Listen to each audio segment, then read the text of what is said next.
Hi, and welcome to Lippy Presents Ghost News Network. Today is our definition of the week.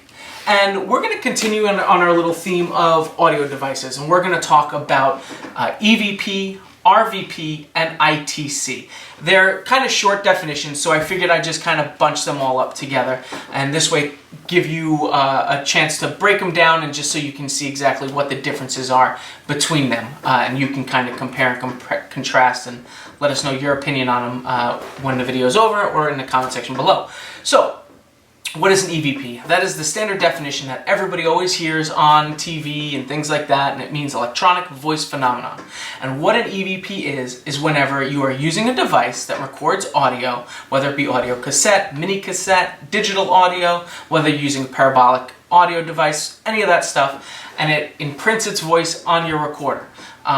So a spirit's trying to communicate with you and utilizes the electronics within the device to hopefully put its voice on there for you. It's really good whenever you're out and investigating and you're using multiple pieces of audio. This way, whenever you do capture an EVP, you can ask one of your other investigators, hey, at this time I captured this, do you have it as well? And that way, if they go back and they listen and they don't have it, it just strengthens your audio and your EVP all that much more. Now we also have something called RVP. RVP is a radio voice phenomenon. And that is things that are going to come through on your radio devices. So it's a spirit that is disembodied, that's trying to communicate with you through your radio frequency devices. In this case, the PSP7 spirit box, which we talked about in last week's video.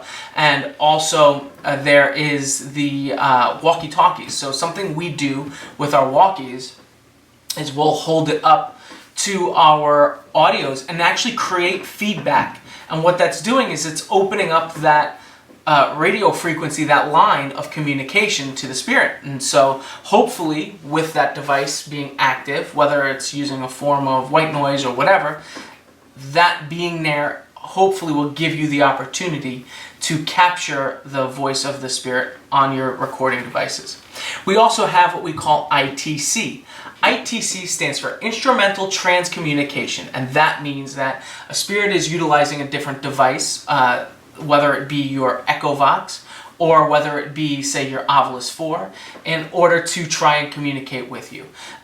In this case, with Ovilus, it's using the device to speak to you. What's happening is it's not really talking through something or imprinting its voice. It's using, in this case, the dictionary mode, let's say, of the Ovilus, and you're going to get a bunch of different words that rattle off. Whether or not it's paranormal really depends on the conditions that you're talking about when you're dealing with the Ovilus. For me, it's got to be very specific to what is happening in that room at that moment, at that time, for me to consider paranormal. A lot of times it's just can be timed with the Ovilus, so it kind of hurts its credibility for me.